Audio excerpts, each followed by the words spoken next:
नमस्कार दोस्तों। देखिए साथियों, आज एक बहुत ही महत्वपूर्ण विषय पर अपन बात करने वाले हैं। बहुत से विद्यार्थियों के कमेंट आते हैं साथियों कि सर हम कौन से एग्ज़ाम की तैयारी करें और किस प्रकार से तैयारी करें जिससे अपने लक्ष्य तक पहुंच सकें। तो आज उन्हीं विद्यार्थियों के लिए थोड़ा सा गाइड है। चाहे आप किसी भी प्रतियोगिता परीक्षा की तैयारी कर रहे हों, फर्स्ट ग्रेड की, रीट की, सेकंड ग्रेड की, आरएस की, सभी विद्यार्थियों के लिए ये वीडियो बहुत ही महत्वपूर्ण है। तो पूरा वीडियो अंत तक देखिएगा साथियों, और हो सके तो लाइक कीजिएगा।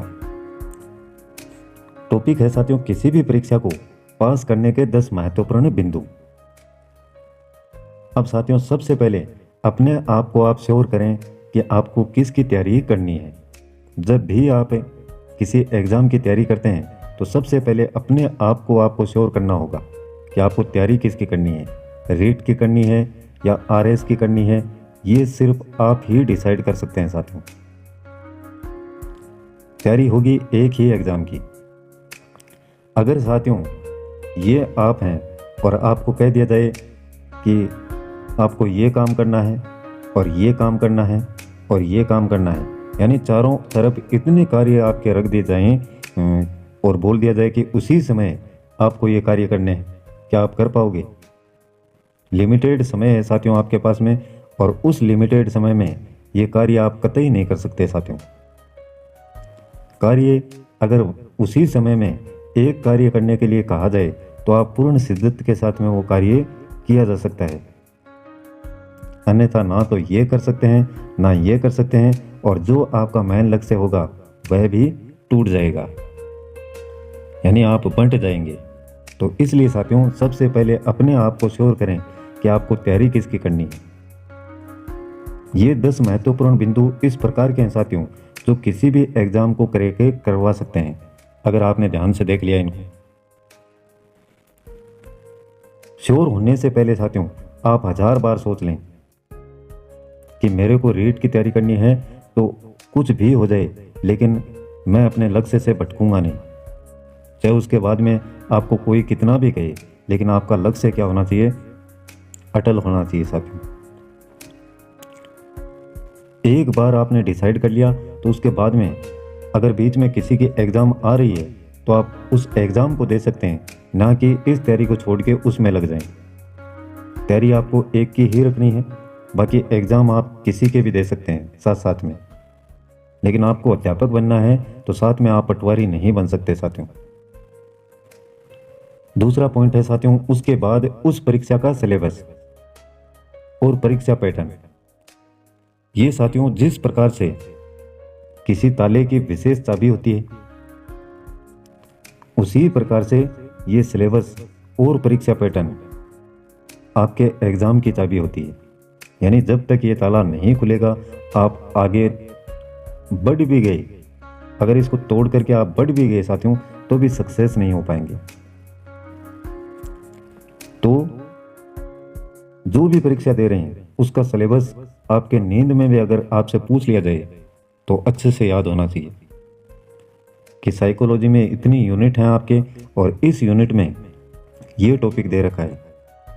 परीक्षा पैटर्न 150 अंक का पेपर होगा रीट में, और साइकोलॉजी का इतना मैटर है, भाषा का इतना है, ये सब आपके ध्यान में होना चाहिए। पिछले वर्ष के पेपर अच्छे से आपको देखने हैं, कम से कम साथियों 3 से 4 वर्ष पहले के जो पेपर आए हैं आपके, तो वो आपको देखने चाहिए।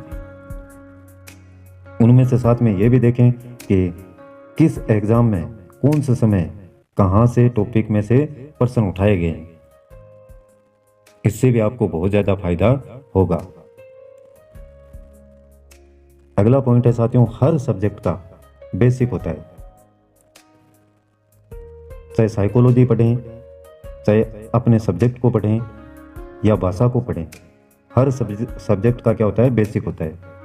जैसे साथियों बहुत सारे विद्यार्थी क्या है, कॉलेज करके आते हैं और कॉलेज में उन्होंने पढ़ लिया 1 वीक सीरीज से, 1 वीक सीरीज से पास भी हो गए अच्छे से, लेकिन उसका बेसिक है, उनका बेसिक क्लियर नहीं हुआ वहाँ पर। तो उन विद्यार्थियों को साथियों आरबीसी की पुस्तकें पढ़नी चाहिए, और बहुत ज़्यादा डिटेल से पढ़ना है तो एनसीईआरटी की पुस्तकें उनको पढ़नी चाहिए। बेसिक जब तक क्लियर नहीं होगा एग्जाम आप क्रैक नहीं कर पाएंगे साथियों। बहुत सारे विद्यार्थी इस प्रकार के हैं जिन्होंने अच्छे से रेगुलर रह के कॉलेज किया है, उन पुस्तकों को बहुत ही ध्यानपूर्वक पढ़ा है, तो वो गाइड से भी काम चला सकते हैं साथियों। लेकिन जो कमजोर विद्यार्थी हैं, कमजोर छात्रों को आगे बढ़ाने में ये पुस्तकें कारगर साबित होती हैं, आपके आरबीसी और एनसीईआरटी की। तो इन पर ध्यान दीजिएगा साथियों आप। पांचवा पॉइंट रहेगा पढ़ाई में नियमितता और रिवीजन दोनों को बनाए रखें। नियमितता का मतलब है साथियों कि कोई विद्यार्थी एक दिन 12 घंटे पढ़ता है और दूसरे दिन आराम से सोता है, तीसरे दिन 2 घंटे पढ़ता है और चौथे दिन वही 12 घंटे पढ़ता है। तो ये नियमितता नहीं है साथियों। तैयारी करने वाले विद्यार्थी को चाहिए कि कम से कम 5-6 घंटे रेगुलर पढ़ाई हो लगातार। हो सकता है एक आधे दिन इस प्रकार के आपके काम आ जाएं जो करने बहुत ही जरूरी हैं, लेकिन तैयारी करने वाले विद्यार्थी को कम से कम 5-6 घंटे का समय बुक्स को देना ही चाहिए। और रिवीजन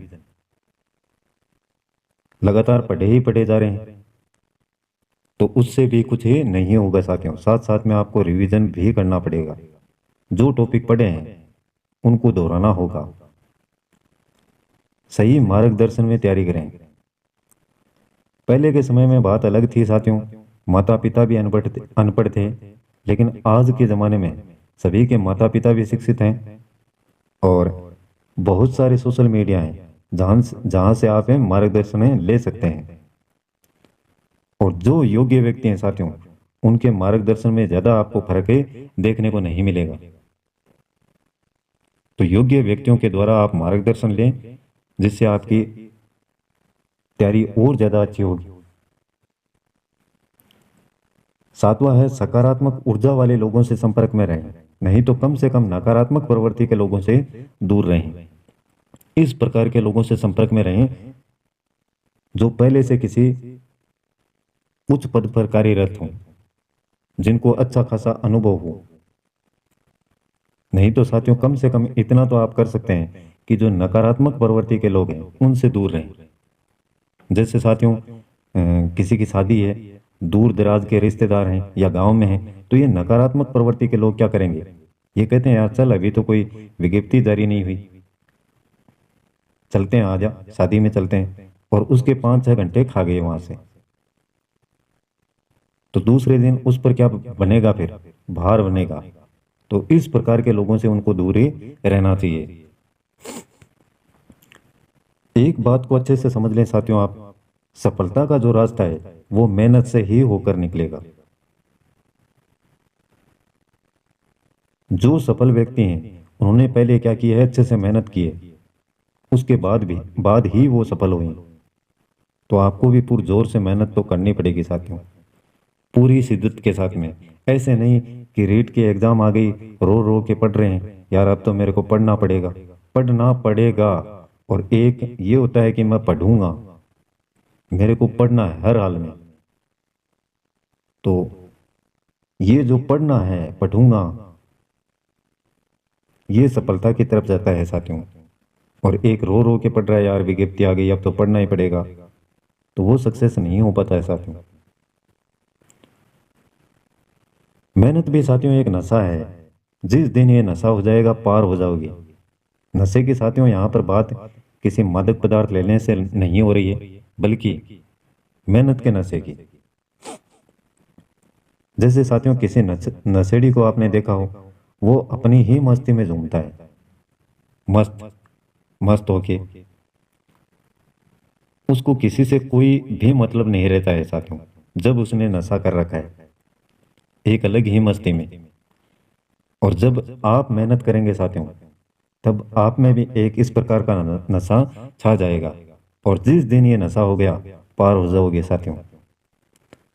आपको ये भी पता नहीं चलेगा कि मैंने कितने घंटे पढ़ा है। आप 1 मिनट भी पुस्तकों से दूर नहीं रह पाओगे साथियों। जिस दिन ये नशा आपके सरे चढ़ जाएगा, सिर्फ आपको बुक्स दिखाई देंगी और अपना रूम। 10वां पॉइंट है साथियों, अपना मूल्यांकन स्वयं करें कि आज मैंने क्या पढ़ा, कितना याद किया। खुद को कभी मूर्ख ना बनाएं। अपना मूल्यांकन स्वयं करें। अंतरात्मा से पूछें कि आज मैंने क्या पढ़ा, कितना याद किया, और कभी भी खुद को मूर्ख ना बनाएं। क्योंकि साथियों, एक भगवान, एक आपके अंतरात्मा, एक आपके माता पिता और एक डॉक्टर, इनसे कभी कुछ भी छुपाना नहीं चाहिए साथियों। भगवान है जिसने सृष्टि की रचना की है, वो सब कुछ जानता है। माता पिता हैं, वो आपको अच्छे से परखे हुए हैं, प्रत्येक बात से रूबरू रहते हैं आपकी। और डॉक्टर साथियों, डॉक्टर से छुपाते हैं, मूर्ख बनाने का प्रयास करते हैं, तो पता नहीं कौन सी दवाई वो आपको दे देगा। इसलिए उससे कुछ भी छुपाना नहीं चाहिए। उसी प्रकार से अपने आप को भी कभी मूर्ख ना बनाएं। आज जो पढ़ा है उसका अच्छे से मूल्यांकन करें। याद हुआ है कि नहीं हुआ है, नहीं हुआ है तो उसको दोबारा से पढ़ें। तो ये 10 पॉइंट हैं साथियों, महत्वपूर्ण बिंदु, जो आपको आगे ले जाने में सक्षम है। अगर आप इन पर अच्छे से मनन करते हैं, चिंतन करते हैं, मेरी बातों को आप अच्छे से समझे होंगे साथियों। और ये है अपना चैनल, हो सके तो सब्सक्राइब कीजिएगा, और ये वीडियो पसंद आए तो लाइक भी कीजिएगा। आज के लिए बस इतना ही। कल फिर मिलते हैं एक नए वीडियो, नए टॉपिक और नई जानकारी के साथ में। तब तक के लिए जय हिंद, जय भारत।